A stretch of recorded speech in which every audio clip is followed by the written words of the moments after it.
The reported death of Alireza Tangsiri, commander of the Islamic Revolutionary Guard Corps Navy, in an Israeli Defense Forces airstrike under these circumstances is no longer just another military event.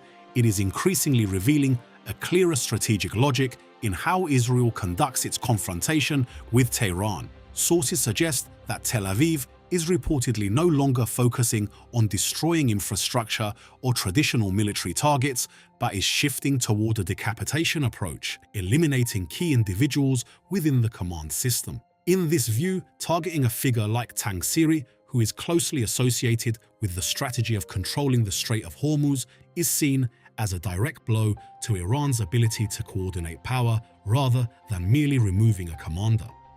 However, the big question is whether this string of assassinations will actually change the situation, or if it is merely a sign of a more dangerous gambit being deployed.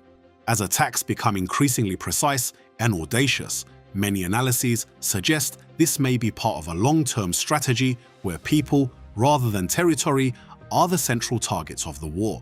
If this event is placed in a broader context, it appears that Israel is not just conducting isolated airstrikes, but is pursuing a systematic approach, often referred to by the military as a decapitation strategy. Put simply, instead of striking territory, infrastructure, or large-scale military units, they focus on eliminating individuals who hold coordination roles, generals, commanders, and those who manage operational networks. In the case of Alireza Tangsiri, he was not just a naval officer, but the architect of maritime operational doctrine and a key influence on how Iran projects power in the Persian Gulf. The logic of this strategy is quite clear: strike the brain to paralyze the body. Its advantage lies in being extremely precise, resource efficient, and limiting direct losses on the battlefield.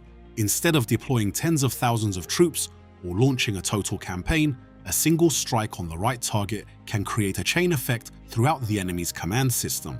This is precisely how modern warfare is shifting: less attrition of forces, but requiring extremely high levels of intelligence and technology. However, the problem is that this strategy does not guarantee victory. Reality from many conflicts shows that removing high-level leadership can create a power vacuum, but that vacuum does not always lead to collapse. On the contrary, in many cases, it triggers a backlash. Iran is a prime example. Their military system does not operate in an absolute centralized manner, but is designed to be decentralized, capable of surviving even if the leadership tier is attacked, a structure many experts call mosaic defense or network-based defense. Consequently, the paradox of war begins to emerge. Killing the general does not necessarily win the battle. When a figure like Tangsiri is eliminated, it may create an initial shock, but it can also turn him into a symbol. In an Iranian context heavily driven by ideology, such deaths are easily interpreted as martyrdom, thereby strengthening the spirit of resistance rather than weakening it. The history of the Middle East shows that every time a leader is assassinated, it is not uncommon for a new generation of leaders to emerge, younger, harder, and less willing to compromise. More importantly, Iran's counterattack capabilities have not been neutralized. Even in the current phase, they maintain the ability to strike with missiles, UAVs, and especially the capacity to cause maritime disruption. This indicates that striking the brain may cause damage, but it is not enough to paralyze the entire system. And this is when the name Strait of Hormuz becomes the true center of the game. It is no coincidence that a naval commander like Tangsiri became a target. Hormuz is not just a sea lane, it is the world's energy jugular. Every day, approximately 20% of global oil passes through this area. If this flow is disrupted, the impact will not stop at the Middle East, but will spread across the entire global economy. Events in recent times have partially proven this. Vessel traffic through the strait has dropped significantly, oil prices have surged, and thousands of ships are anchored in wait. Iran has even moved toward establishing a control mechanism, even charging fees for passing vessels, turning Hormuz into a tool for economic pressure. This shows that the current confrontation is no longer purely military, but has transformed into a form of global-scale economic warfare. From this perspective, a reality becomes clear. Israel may be optimizing warfare in a modern way, precise, fast, and hitting weak points. But Iran is playing a different game, where geography and resources become leverage. One side strikes at people, the other controls the flow of energy. And when these two logics collide, the outcome will be decided not only on the battlefield, but also in oil markets, supply chains, and the stability of the global economy. Looking back at the entire developments of the past few weeks, one thing is very clear. Diplomatic efforts have completely failed. Intermediary channels, including what were considered last-ditch proposals like contacts via Pakistan or multi-point de-escalation plans, now hold almost no practical value. On paper, it is still diplomacy, but on the ground, war has spoken. And that reality refutes the optimistic statements from Donald Trump. While the White House talks about the possibility of negotiations and Iran signaling de-escalation, the airstrikes, the back-and-forth attacks, and the level of force mobilization suggest the opposite. This is no longer a stage of controllable tension. As the conflict enters its fourth week with high intensity and expanding scope, we must call it by its real name, a de facto war, escalating by its own momentum. The most notable point right now is the shift in the US strategic posture. Initially, Washington relied mainly on airstrikes and long-range attacks, a familiar model from many previous campaigns. But currently, what is happening shows a very different shift.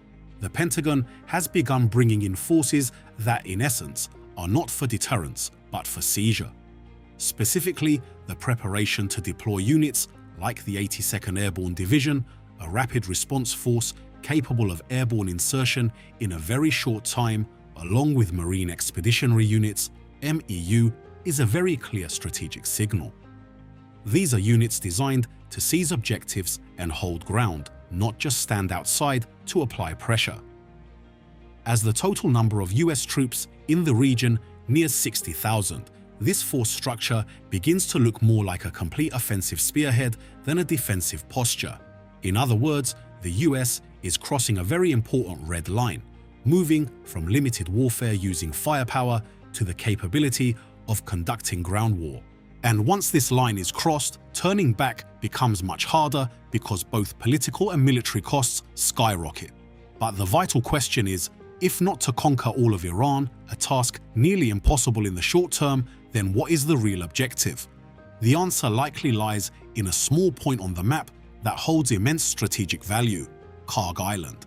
This is where the vast majority, an estimated 90% of Iran's oil exports are processed. In other words, if Tehran is the political center, Karg is the economic heart of the nation. A scenario being posited by many analysts is that the US does not need to strike the capital or destroy the entire Iranian military system.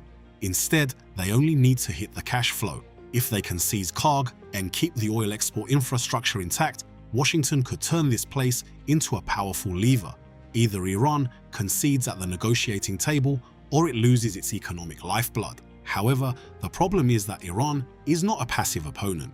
On the contrary, they seem to have anticipated this scenario early on. Reports show that Iran has heavily deployed defensive weaponry, from anti-personnel and anti-armor mines along potential landing beaches to man-portable air defense systems, MANPADS, which are particularly dangerous to helicopters and low-flying aircraft.